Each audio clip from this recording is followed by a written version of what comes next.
NCERT गणित कक्षा 10 के है ना प्रश्नावली 13.1 के प्रश्न क्रमांक 6 हल करेंगे। क्या कर रहा है? दवा का एक कैप्सूल एक बेलन के आकार का है जिसके दोनों सिरे पर एक एक अर्धगोला लगा हुआ है। देखिए आकृति 13.10 में यानी कि 1 जीरो में है ना। पूरे कैप्सूल की लंबाई 14 mm है। पूरे कैप्सूल की लंबाई 14 mm है और इसका व्यास 5 mm है। तो इसका पृष्ठीय क्षेत्रफल ज्ञात कीजिए। कैप्सूल है, कैप्सूल देखा होगा, देखा है ना, वो जो दवाई के मेडिसिन के रूप में हम लोग खाते हैं, जैसे कि वो होता है ना पोमेज, देखा है ना।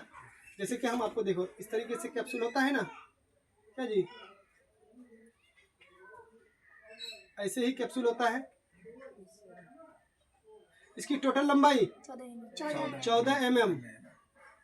इसके दोनों सिरे पर दो अर्धगोला लगा हुआ है। कितना लगा हुआ है? दो अर्धगोला लगा हुआ है। एक अर्धगोला इधर, एक अर्धगोला इधर। अर्धगोला अर्धगोला एक गोला, एक गोला बन जाएगा ना। ठीक, देखो इसका कंट्रैक्शन हम एक बार और बनाते हैं, ठीक है।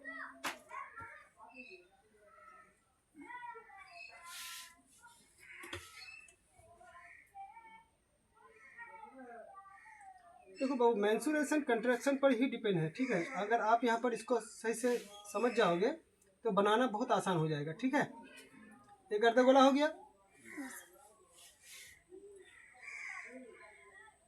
एक अर्धगोला इधर, एक अर्धगोला इधर, एक अर्धगोला इधर, ठीक है। अर्धगोला अर्धगोला एक गोला हो गया। यहाँ से यहाँ तक की टोटल लंबाई कितनी है? 14 mm। इसकी व्यास कितनी है? 5 mm। व्यास दिया हुआ है आपको 5 mm, है ना, ठीक है। चलो हल लिखते हैं। हम सबसे पहले सबका नामांकन कर देंगे, ठीक है। अर्धगोले का व्यास, अर्धगोले का व्यास यानी कि D बराबर 5 mm, R बराबर D/2 यानी कि 5/2 mm। रहने दो, ठीक है, हम बाद में काट लेंगे इसको। जब एक अर्धगोले का त्रिज्या निकल गया 5/2 तो दोनों एक ही आधार पर है, सेम, क्योंकि इस यहाँ से लेकर यहाँ तक की दूरी 5 है, यहाँ से लेकर यहाँ तक की दूरी 5 mm है, यहाँ से लेकर यहाँ तक की दूरी 5 mm है। जब इस अर्धगोले की त्रिज्या 5/2 mm आ गया तो इस अर्धगोले का भी त्रिज्या क्या आ जाएंगे? 5/2 mm। देखो हम लोग R1 R2 R3 ऐसा नहीं मानेंगे क्योंकि सबका वैल्यू सेम है, तो सब देने का कोई आवश्यकता नहीं है। अगर त्रिज्या का वैल्यू अलग अलग होता दोनों का, एक अर्धगोले का त्रिज्या अलग है, एक अर्धगोले का त्रिज्या अलग है ना, और यहाँ पर जो बेलन बनेगा उसका त्रिज्या अलग है, तब हम R1 R2 या कैपिटल R स्मॉल r लेते हैं, ठीक है। अभी लेने की कोई आवश्यकता नहीं क्योंकि सारे R का वैल्यू जो है ना एक ही बराबर आएंगे, क्योंकि एक ही आधार पर, देखो ना कैप्सूल है, एक ही आधार पर सब डिपेंड है, ठीक है। आगे देखते हैं। अब बेलन का व्यास निकाल लो। बेलन का व्यास क्या है?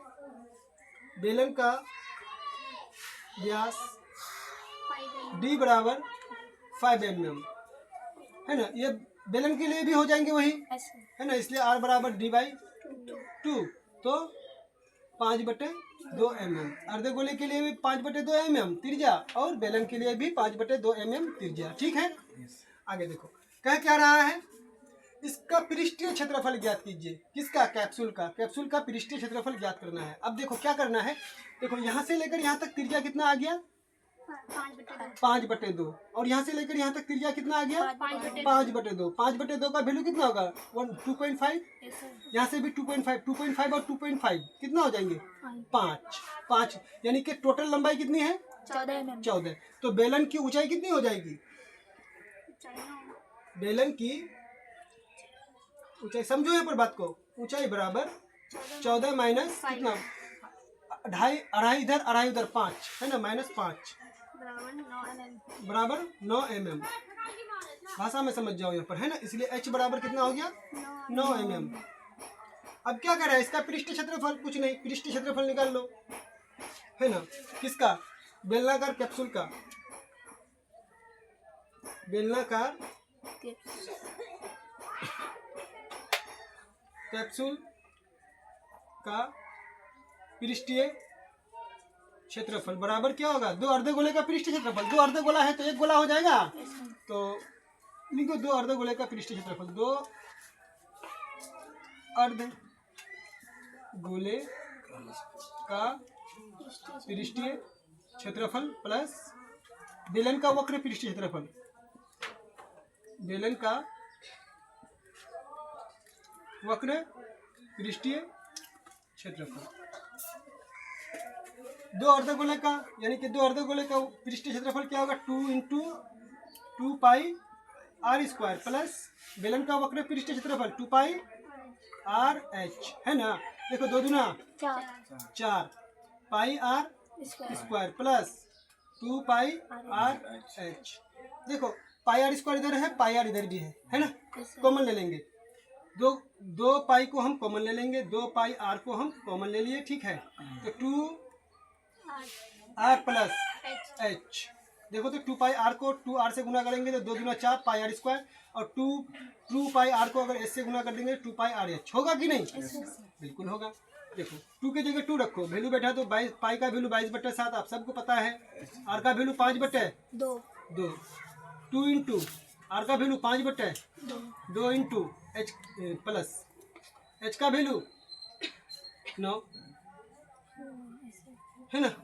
आगे चलो,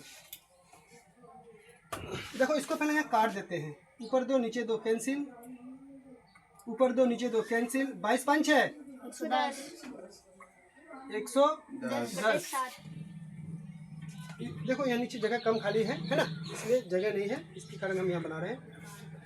22 5 है 110, यहाँ देखो 22 5 है 110 बटे में 7,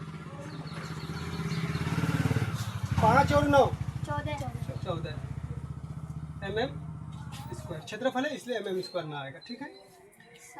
110 बटे में 7 गुना 14, 7 गुना 14 mm स्क्वायर, ठीक। तो 110 गुना 2 mm स्क्वायर, 11 दूना 22 0 mm स्क्वायर। बस यही प्रश्न का उत्तर हो गया आपका, ठीक है। आसान है, लगा आसान ना? ठीक, वेरी गुड।